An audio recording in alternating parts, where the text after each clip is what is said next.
Hi everyone, good to see you all again. Apologies for the lack of videos and updates. A lot has been going on. The person who helps me with these videos got ill, unfortunately, and wasn't able to help me. And then I recorded some videos of my own, but the settings weren't correct and they didn't really work out. So here we are again, and where I am now taking Ritalin at the end of the video, so stay tuned for that. There's a bit of a twist. So before that, I'd like to talk about something that I touched in the last video. I know it was a while ago now, so thanks for sticking around. And those videos will be linked up there if you want to see some of my previous videos.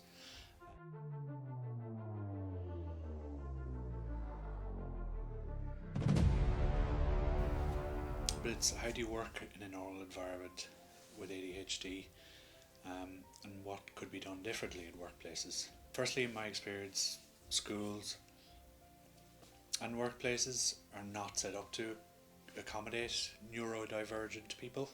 I'm using this term to encompass the diversity of human minds and the variations of neurocognitive functioning within humans, from dyslexia to ADHD to autism to dyspraxia, everything in between. I link a good article actually down below that I found on this terminology. I'm still learning about all of this, and I guess some of you probably are too, so I find it quite good. But neurodivergent, sometimes abbreviated to ND, means having a brain that functions in a way that diverges significantly from the dominant societal standards of normal. It's the opposite of neurotypical, which I guess is normal, but is anybody normal?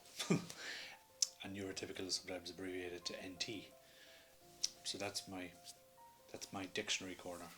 So schools I've mentioned before, and you're probably sick listening to me about it. I sound like an old man ranting on with dementia. But workplaces, I think workplaces could do much more. I know one question some people might have is, can my employer fire me for having ADHD? And I guess it will differ.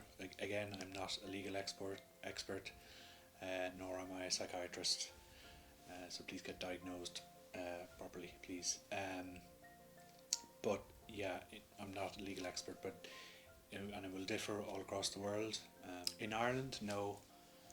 Other places maybe, but if it doesn't impact your work performance, your employer shouldn't be able to. Some people will struggle to different degrees in work environments while having ADHD. A lot of people will move from job to job regularly and different careers regularly. It's very common with people with ADHD. I myself haven't moved very much in job or career, although perhaps I'd like to. But people with ADHD can be afraid to discuss things with their employer and discuss having ADHD with their employer. I certainly feel like this, and I haven't discussed it with my employer yet. But firstly, there's a lot of stigma around taking stimulant medication, a lot of negative press, some deserved and perhaps, but a lot not. And this makes it very difficult to explain to your employer that you're taking medication for ADHD. I've seen in forums where people have been accused of being high and been treated like a drug addict after telling their boss that they were taking stimulant medication. So it can be worrying for people and can be problematic, and employers need to be better at it. I have really good and understanding boss myself, but how much do they know about ADHD and understand ADHD? I don't know. Will they think I'm crazy? Will they think I'm lazy? That rhymes, Marge, and you know it rhymes. Admit it!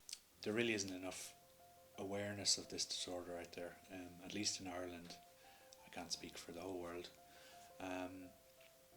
However, in Ireland at least, ADHD, if its impact on the individual is significant, can be seen as a disability under the 2010 Equality Act, and therefore employers have a responsibility to protect employees and potential employees from discrimination and harassment, and to make reasonable adjustments to assist them to do their jobs. So that at least can be seen as a positive.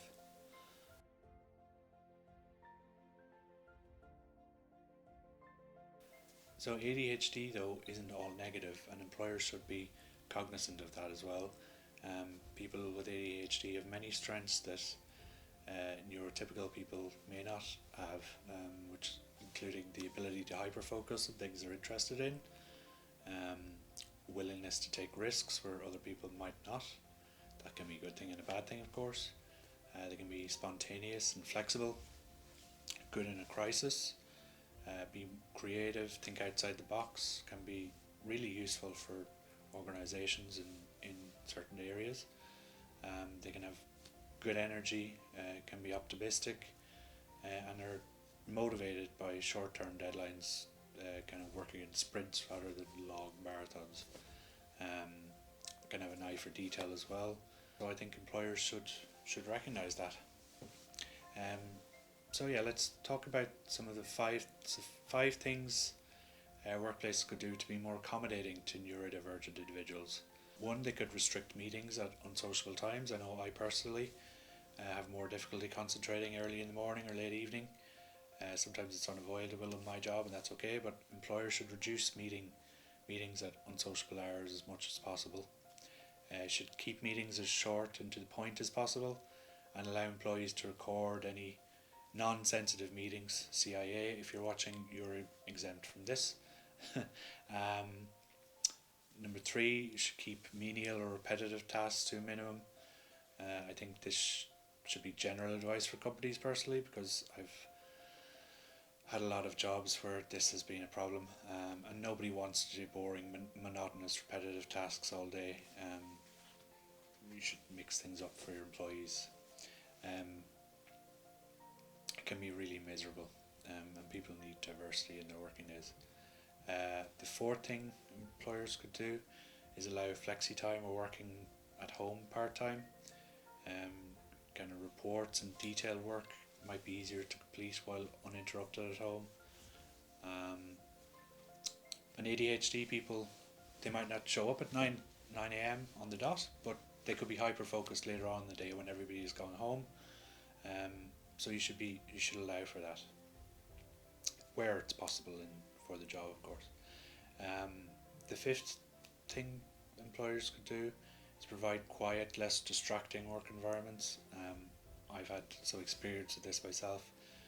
People with ADHD can struggle in loud open offices. I know that's the way offices are going nowadays, to all have open plan spaces and bright open plan spaces, but in my last job we moved from kind of closed offices to a wide open space, and it made it much more difficult to work in my experience. Of course, it wasn't helped by my colleague who would dial someone on their team who sits 5 meters away from them and have a full-blown conversation on loudspeaker for the whole office to hear. But that's a discussion for another day, perhaps. And also, we weren't allowed to wear headsets or anything, so employers should consider this and be a little bit more flexible, I think. So, what about my experiences continuing on from my last video? Well, you remember day 4 was difficult for me. I had a lot of difficulty concentrating. I was anxious, nauseous, very lightheaded.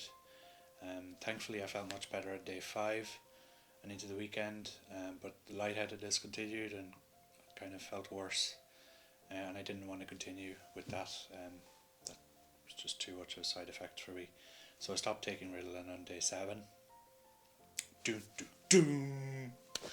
And where am I now? Well, I'm in no man's land, a place many will be familiar with, I'm sure. I'm calling it ADHD no man's land. It's the void between where I am personally and where medical services are for medical health, certainly in Ireland. I spoke to my GP, obviously, and he has been very helpful. I need a full assessment from a psychiatrist before any other medication can be prescribed. I'm waiting for that full assessment for ADHD, but in Ireland, and even I'll have to go private, and thankfully I have medical health insurance, but even at that it will take a couple of months if I was going the public system it would take much longer, possibly even years. So for someone whose ADHD is causing a mental health issue, that really is a lifetime. I'm lucky that I can afford to pay to go see someone privately, but a lot of people obviously can't, and I really feel for those people. They must just completely feel let down by their health system, their government, and that has to change. If you're one of those people, please comment down below. So I wait for an assessment, hopefully a diagnosis and treatment will await then. Brighter days will be ahead. Until then, I'll keep you posted. Watch the space. I'll try to resume regular updates from now on.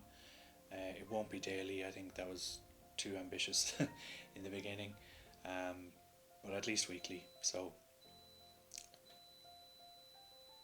wait for my dishwasher to finish. So at least weekly, and yeah, please subscribe. It really helps the channel there, I guess. Really helps the channel, and thank you to everyone who has subscribed so far, and watch some of my other videos there, and keep watching. Have a good day, have a good evening, wherever you are. Be kind to yourselves. It's a tough world. Thanks, guys.